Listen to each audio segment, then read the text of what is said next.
हा मी लेख लिहिला आहे तो कोल्हापूरचा कण्हेरी मठ ह्या लेखाचं नाव आहे. कोल्हापूर तुम्ही पाहिला असेल सर्वांनी. तिथे एक पाहण्यासारखं ठिकाण आहे कण्हेरी मठ. त्यावर हा मी लेख लिहिला आहे.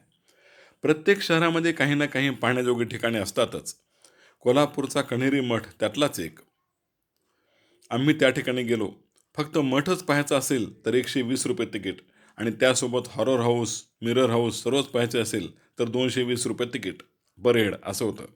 एक 4-5 वर्षापूर्वीचा हा प्रसंग. आम्ही म्हटलं सर्वच पाहावे स्पॉट्स. म्हणून 220ची 3 तिकिटे काढून आम्ही मध्ये शिरलो. मी, बायको आणि आमचा मुलगा. सर्वप्रथम एका गुहेतून जावे लागते. या गुहेमध्ये अनेक मूर्ती आहेत.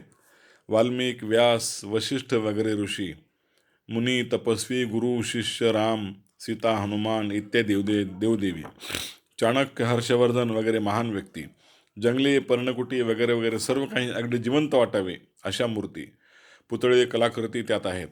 हे सर्व पाहत असताना आपण त्या काळातच वावरत आहोत असे वाटते. प्रत्येक चित्राजवळ, मूर्तीजवळ शेजारी तिची माहिती लिहिलेली आहे. त्यावरून कल्पना येते साधारण अर्धा तास ही गुहा पाण्यात जातो. फक्त गुहा. गुहेतून बाहेर आले की शेत, मळा यांच्या कलाकृतीचे दर्शन घडते. मध्ये शेतकरी, गडी, मजूर, त्यांच्या अंगावर कपडे, पेहराव, नांगरणी हे सर्व चित्र दिसते आणि त्यांचे काम चालूच आहे असे खरोखर वाटते. म्हणायला पुतळे ते म्हणायला पुतळे वाटतात पण अगदी जिवंत दिसतात. त्यापुढे गाई, म्हशी, कुत्रे, मेंढ्या, बैल यांचे पुतळे हे सर्वजण. आता ते हालचाल करतील ते काय असं आपल्याला वाटतं. इतका त्यामध्ये जिवंतपणा सर्व चित्रात. आपण एका छोट्याशा गावातच आलो होतो का असा भास होतो. तिथून पाहत पाहत निघालो. पुढे त्या काळातील अनेक लोक बघायला मिळाले. रंगारी, डोंबारी, सुतार, चांभार, लोहार, फोटोग्राफर, गारुडी, डॉक्टर, भटजी, कोष्टी, मौलवी, शिक्षक, विद्यार्थी, शिंपी, रिक्षावाला वगैरे वगैरे सर्व जाती जमातीचे लोक, त्यांचे पोशाख, त्यांची घरे हे सर्व काही अगदी जिवंत आपल्यासमोर उभे केलेले आहेत. जिवंतच वाटतात ते, पण हे सगळे पुतळे आहेत. शाळा, चावडी, न्यायनिवाडा, दवाखाना, मंदिर, नृत्य, विणकाम, प्रवचने, कुस्ती, रस्सी खेच, औषधी दुकान, जनरल स्टोअर्स, कापड दुकान, भांड्याचे दुकान, भाजी मंडई किती सांगावे. हे सर्व काही तिथे आता अस्तित्वात आहे असा भास होतो. आपण चालत्या बोलत्या जिवंत लोकांच्या गावात आलो आणि हे खरे गावच आहे असा भ्रम होतो. लहान मुलांचे खेळ आणि त्यांची भांडणे देखील कशी होतात हे पुतळे पाहूनच कळते. मूर्ती, पुतळे यांच्या चेहऱ्यावरील भाव पाहून तर खरोखर ते जिवंत माणसे आहेत असे आपले मत बनते. निर्जीव मूर्ती या सजीव वाटाव्या असा भाव त्यामध्ये ओतण्याची कला ही खरोखरच अजोड आहे. रात्रीच्या वेळी एकटा माणूस जरी या मठामध्ये राहिला तरी त्याला भीती वाटणार नाही इतके हे पुतळे बोलके आहेत. आपल्यासोबत आपल्यासारखीच चालती बोलती माणसं आहेत असा पावलोपावली भ्रम होत राहतो. फक्त ते बोलत नाहीत, हालचाल करत नाहीत इतकेच.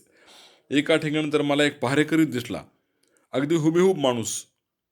मी त्याच्या अगदी जवळ गेलो तेव्हा त्याने माझ्याकडे पाहिले आणि म्हणाला, काय पाहिजे सांगा.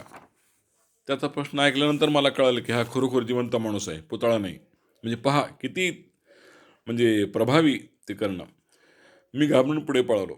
नंतर असे कळाले की तिथे देखरेख करण्यासाठी हा एक वॉचमन नियुक्त केला होता आणि तो खरोखरचा वॉचमन होता, पुतळा नव्हता. हे त्याच्या अगदी जवळ गेल्यावर कळले. लांबून त्याला सगळे पुतळा समजले. असो, पुढे एक हॉटेल दिसले. त्या हॉटेलमध्ये काही लोक बसले होते. पण ते बसलेले लोक खरे आहेत का खोटे आहेत, त्यांचे पुतळे आहेत हेच कळेना. कारण नुकताच त्या वॉचमनचा अनुभव आला होता. हॉटेलच्या जवळ जाऊन अंदाज घेतला. काही लोक चहाचा कप उचलून तोंडाजवळ नेत होते.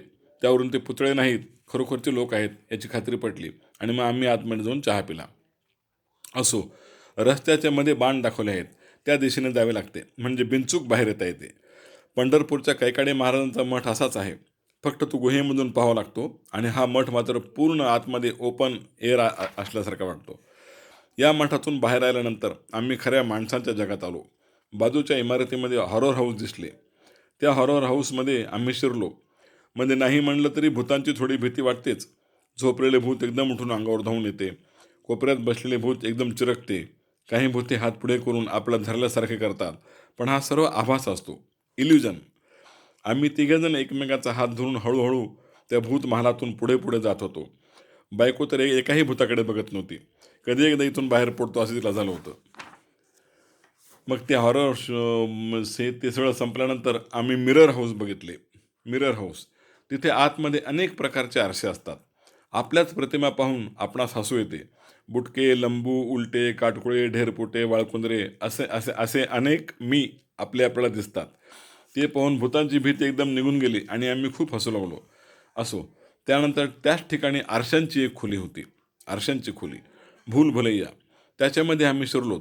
मध्ये गेल्यावर कुठून आलो, कुठे चाललो काहीच कळत नाही. मध्ये सगळे आरसेच आरसे, जिकडे तिकडे आपल्याच प्रतिमा. एकमेकांचा हात सोडला की गेले, बस अडकेत. हाताला हात धरूनच चालावे लागते, नाहीतर हुकचूक होते. एका माणसाचे तसेच झाले. त्या आरशाच्या भूलभुलैयामध्ये जाताना त्याने बायकोचा हात धरलाच नाही, पण त्यातून बाहेर येताना दुसऱ्याच्याच बायकोला घेऊन तो बाहेर आला. त्याची खरी बायको त्याला मध्ये हुडकायला लागली. ती मधून अहो अहो करायली आणि हा तिला बाहेरून आगं आगं करायला. तर असो, अशा प्रकारे ऑल स्पॉट्स पाहिले. वाटलं खरंच पैसे फिटले. मित्र हो, प्रत्येकजण हा काणेरी मठ एकदा तरी पाहून या. Very nice.